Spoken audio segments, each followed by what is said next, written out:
Hello everyone, I hope आप सबकी board की तैयारी बहुत अच्छी चल रही होगी। And now I am back with the score booster series for class 10th boards. आज हम करने वाले हैं फिज़िक्स के फॉर्मूलाज और SI units, because I know ये बहुत प्रॉब्लमेटिक एरिया होता है काफ़ी लोगों का। और क्योंकि अब तो हमें एमसीक्यूज़ भी आएंगे, असर्शन रीजंस भी आएंगे और न्यूमेरिकल्स भी आएंगे। So this is going to be used in a lot of places. और मैं आपको ये बता देना चाहती हूँ कि यहाँ पर हर एक फॉर्मूला कवर नहीं है। This I have compiled using the last 3 to 4 year previous year exams plus मेरे नोट्स खुद के। और उनके बाद जो सबसे इम्पॉर्टेंट कॉन्सेंट्रेटेड फॉर्म ऑफ तुम्हारे सिलेबस का है, जो सबसे ज़्यादा स्कोरिंग है, ये वही है। ठीक है, तो ज़रा ध्यान से समझना। पर उससे पहले मैं आपको एक स्मॉल क्लिप में मैं आपको ये समझाना चाहती हूँ कि एसआई यूनिट एक्चुअल में होते क्या हैं। ठीक है, तो ज़रा फोकस के साथ यहाँ पर ध्यान देना कि ऐसा यूनिट हम बना कैसे सकते हैं अगर बाई चांस हमें कभी ना भी आए तो। ठीक है, मुझे पहले आपकी बेस स्ट्रॉन्ग करना है, कंसेप्ट क्लैरिटी करवानी है।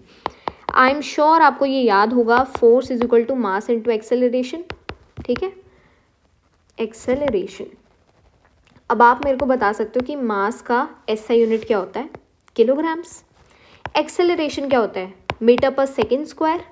And once we combine these two, kg meter per second square, this becomes the SI unit of force. ठीक है, जब हमें कोई भी क्वांटिटी दी हो उसकी डेफिनेशन हमें आती है, उसके जो भी एस्पेक्ट्स होंगे उनकी अकेले अकेले की यूनिट लिख दो, फिर उन दोनों को इकट्ठा करके लिख दो तो हमारे पास उस क्वांटिटी का एसआई यूनिट आ जाएगा। पर न्यूटन का एक, इसका फोर्स का एक और है, मैंने पहले आंसर बोल दिया, न्यूटन। एक और ऐसे यूनिट है Newton, but this is the main thing. ठीक है, इसके बाद अब हम आगे बढ़ते हैं। प्लीज रिमेंबर, ये सबसे मोस्ट इम्पॉर्टेंट ही कवर होगा, हर चीज़ नहीं। I want you to score well. हमें सिलेबस अब खत्म करने का हमारे पास टाइम नहीं है। ठीक है, let's start off with the first most important, electric current. ठीक है, इलेक्ट्रिक करंट। इलेक्ट्रिक करंट क्या होता है, rate of flow of charges, rate of flow of electric charge. इसका फॉर्मूला है I is equal to Q upon T। Q here represents charge, T represents time. I am sorry अगर मेरे dog की आवाज़ आ रही हो तो। नाउ इलेक्ट्रिक करंट का एसआई यूनिट क्या है, एम्पियर। ठीक है, दूसरी पोटेंशियल डिफरेंस। जब भी हमें इस एक पॉइंट से दूसरे पॉइंट तक एक पॉजिटिव यूनिट चार्ज को मूव करवाना हो, इसमें जितना भी वर्क डन होगा उसे हम बोलते हैं पोटेंशियल डिफरेंस। ठीक है, पोटेंशियल डिफरेंस। इसका फॉर्मूला क्या है, वर्क डन अपॉन चार्ज, और इसको रिप्रेजेंट कैसे करते हैं, वोल्ट से। ठीक है, नेक्स्ट वी हैव, ये तो मतलब बहुत ही ज़रूरी है, let me just do it with the red pen. ये है ओम्स लॉ। ठीक है, दिस इज ओम्स लॉ। इसकी डेफिनेशन बहुत ज़्यादा ज़रूरी है। इसके डेफिनेशन में ना एक वर्ड आता है temperature constant, on constant temperature. ये बहुत ज़्यादा ज़रूरी है, इसको ढंग से लर्न कर लेना। ठीक है, और इसका जो फॉर्मूला है ना, वो एक्चुअल में है V is directly proportional to I। अब इस प्रोपोर्शनल के साइन को हटाने के लिए हमारे पास एक कांस्टेंट आता है R, और R को ही हम बोलते हैं रेजिस्टेंस।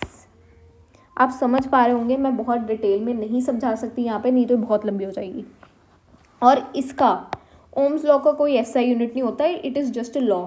ये आपको याद करना है, इसकी स्टेटमेंट आपको याद करनी है। पर हाँ, इसकी एक इम्पॉर्टेंट चीज़ है, वो मैं आपको बता देती हूँ कि इसका जो एक ग्राफ होता है, इस साइड पर है पोटेंशियल डिफरेंस, इस साइड पर है करंट, और ये है रेजिस्टेंस। ठीक है, रेजिस्टेंस, ये याद रखना, ये स्ट्रेट लाइन है। आपको कभी क्वेश्चन आ जाए तो ओम्स लॉ का ग्राफ कैसा होता है, स्ट्रेट लाइन। आगे चलते हैं, रेजिस्टेंस।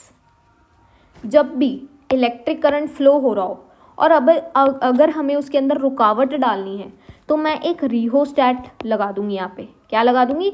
रियोस्टैट।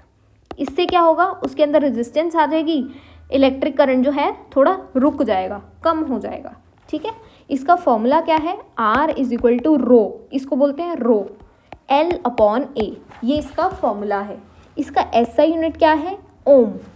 SI यूनिट है ohm. Resistivity, now what is resistivity?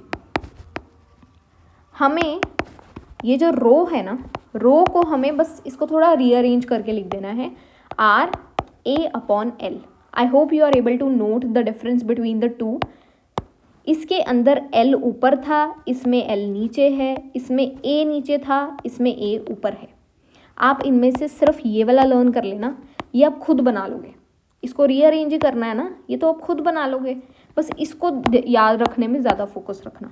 इसका यूनिट क्या होता है? Ohm metre. Please remember this, resistivity में मीटर ऐड हो जाएगा। ठीक है, आगे चलते हैं। Resistance in series, resistance in series. अब अगर हमारे सर्किट में हमने ऐसे सीरीज के अंदर, यहाँ पे मान लो करंट आ रहा है, वो एक ही रूट से जा रहा है ना, एक ही रूट से जा रहा है, ऐसा तो नहीं है अलग अलग ब्रांचेस में बंट रहा है, एक ही रूट में जा रहा है। तो अगर ऐसा हो और हमें टोटल रेजिस्टेंस निकालनी हो तो मैं इन दोनों की रेजिस्टेंस को सिंपली प्लस कर दूंगी, ऐड कर दूंगी, बस। ठीक है, next we have, colour change करते हैं दोबारा। ठीक है, अब ये है रेजिस्टेंस इन पैरेलल। अब मान लो हमारे जो रेजिस्टेंस है वो कुछ इस तरह से लगी हुई है। समझ में आ रहा है ना? करंट के दो पाथ हो गए, I1 में बट गया, I2 में बट गया। आ तो आ ही रहा था पर वो बट गया। तो अब क्या होगा? अब हम लिखेंगे R अपॉन, ये याद रखना, ये सीधे सीधे क्वेश्चन आने हैं न्यूमेरिकल में कि रेजिस्टेंस इन पैरेलल लगाई हुई है, रेजिस्टेंस इन सीरीज लगाई हुई है। आपने ये सीधा वहाँ पे कॉपी पेस्ट करना है। ठीक है, और इस तरह से हम वहाँ पे निकाल पाएंगे। Next we have heating effect, heating effect of electric current, heating effect of electric current. इसका फॉर्मूला क्या है? H is equal to I square RT, और इसका SI यूनिट क्या होता है? जूल। ठीक है, joule, you have to remember this. इसके बाद हमारे पास एक आता है power. What is power? Rate of electric work done.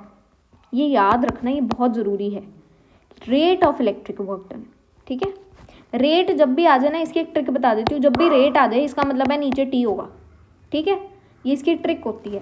Power के फॉर्मूला देखो, work done upon time, work done upon time is equal to I square R is equal to V square upon R. अब I think आपको ये समझ में आ रहा होगा, आई का मतलब है करंट, बी का मतलब है volt, potential difference. Potential difference का ऐसा यूनिट वोल्ट होता है ना, अभी हम पीछे पढ़ के आए हैं, ये वही है। ठीक है, अब हम आते हैं आगे। पावर का ऐसा यूनिट क्या होता है? वॉट। पर यहाँ पर एक एडिशनल चीज़ भी है, वो आपको याद रखनी है। 1 kilowatt, 1 kilowatt is equal to 3.6 into 10⁻⁶ joules. हमने क्या करा? किलो वॉट से जूल में कन्वर्ट करा। ठीक है, ये याद रखना है। नेक्स्ट, ऑलमोस्ट ख़त्म ही है, बस इतना निकाल लिया, बस थोड़ा बहुत और। एनर्जी, एनर्जी, एनर्जी का फॉर्मूला क्या है? P into T.